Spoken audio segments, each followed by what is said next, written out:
আসসালামু আলাইকুম এভরিওয়ান। আজ সকাল 4:55 সময় ঘুম ভেঙে গিয়েছিল, কিন্তু আজ কিছুতেই উঠতে মন চাচ্ছিল না। মনে হচ্ছিল আর একটু ঘুমাই।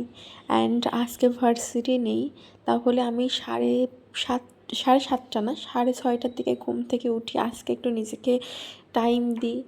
কিন্তু তারপরে মনে হলো যে না, উঠতে হবে, কারণ যদি আমি না উঠি তাহলে এটা আমার অভ্যাসে পরিণত হয়ে যাবে, এবং যেটা খুবই খারাপ হবে আমার জন্য।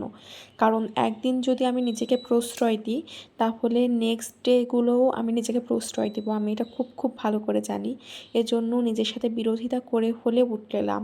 কিন্তু যেহেতু আমার উঠতে মন চাচ্ছিল না, পড়তে মন চাচ্ছিল না, ফ্রেশ হতে মন চাচ্ছিল না, সেজন্য অবশ্য আমি নিজেকে একটু টাইম দিয়েছি। যে একটা ভুল কাজ করে ফেলেছি অ্যাকচুয়ালি, যে আমি ফোন চালিয়েছি মনে হয় 10-15 মিনিট বা তার থেকেও বেশি।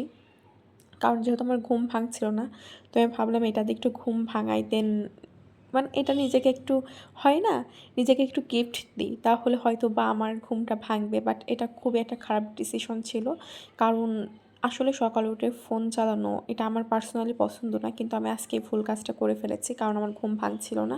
বাট নেক্সট দিন থেকে আমি এই কাজটা আর করবো না ইনশাআল্লাহ।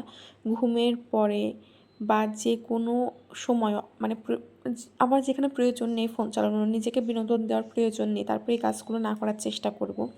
এবং একটা জিনিস আমি অনুভব করলাম যে প্রথম একটা দুইটা টপিক করতে ভালো লাগছিল ম্যাথ, এখনও আমার ম্যাথ করতে ভালো লাগছে, কিন্তু গুলিয়ে যাচ্ছে সব। মনে হচ্ছে যে যখন অনেক টপিক হয়ে যাচ্ছে, যেমন এটাতে আমি 3 নাম্বার টপিক করছি শতকরা, তার আগে করেছি গড় অ্যান্ড বয়স সংক্রান্ত যে সমস্যাগুলো আছে সেগুলো, তো এখন 3 নাম্বারটা হয়ে গেছে। এবং কালকে পড়াটা আমি খুব একটা ভালো করে করতে পারিনি, কারণ নেটে প্রবলেম, তারপরে হচ্ছে কারেন্ট চলে যাওয়া, সব মিলে ভালো করে করতে পারিনি মন মতো। তো আজকে একটু এলোমেলো হয়ে গেছে, সেজন্য আমি ভাবছি প্রতিদিন রিভিশন দিব।